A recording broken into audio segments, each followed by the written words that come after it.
Greetings again, rose friends. In our last installment, we talked about the grooming the hybrid tea rose bloom for the rose show, and that was 70% of the points. Now, in this installment, we're going to be talking about grooming the stem and foliage, which is the rest, the 30% of the points. Now, what we're going to do first is we're going to look and see if there are any disqualifications, and we do see some side growth.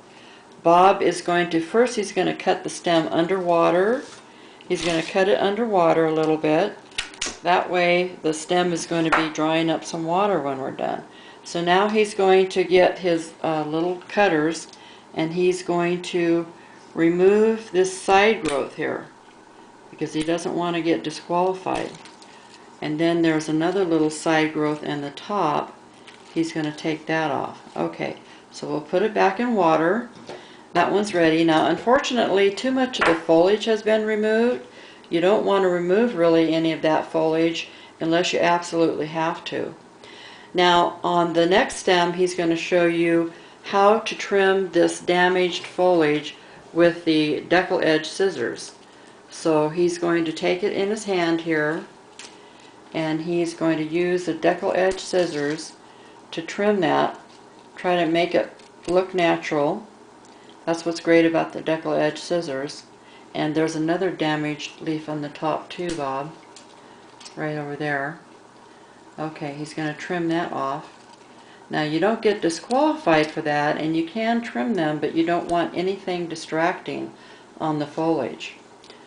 Okay, so that's that one. And that bloom still has the Q-tips in it. You want to go ahead and take those Q-tips out now? We'll get disqualified if we leave those in. Now that bloom has opened very nicely. It used to be a very tight bud, so it's looking very good. Okay, now we'll go on to the St. Patrick, and it seems a bit tall. We don't want it that tall. We want to talk about balance and proportion. That bloom, or that stem, should maybe be 7 times at most the height of the bloom. So that's a better height there. And do you want to go ahead and wedge that up? We have some wedging material here. We like the silk, the dried silk flower foam, not Oasis, because it holds a little firmer. We don't like to use the styrofoam that's too firm. It could damage the stem.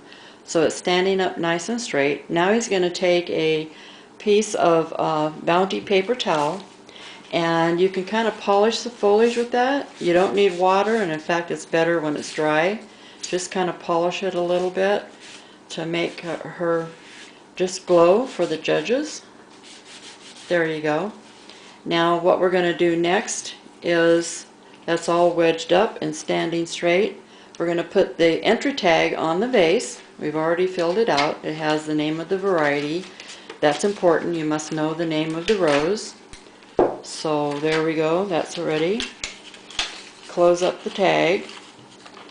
Now we're going to go down to this poor little specimen down here of Black Magic that's on the stem that's way too short. And it's got a crooked stem, and the foliage is really messed up. So, but it's got a beautiful bloom. Let's see that bloom, Bob. It's very nice. So let's not throw it away.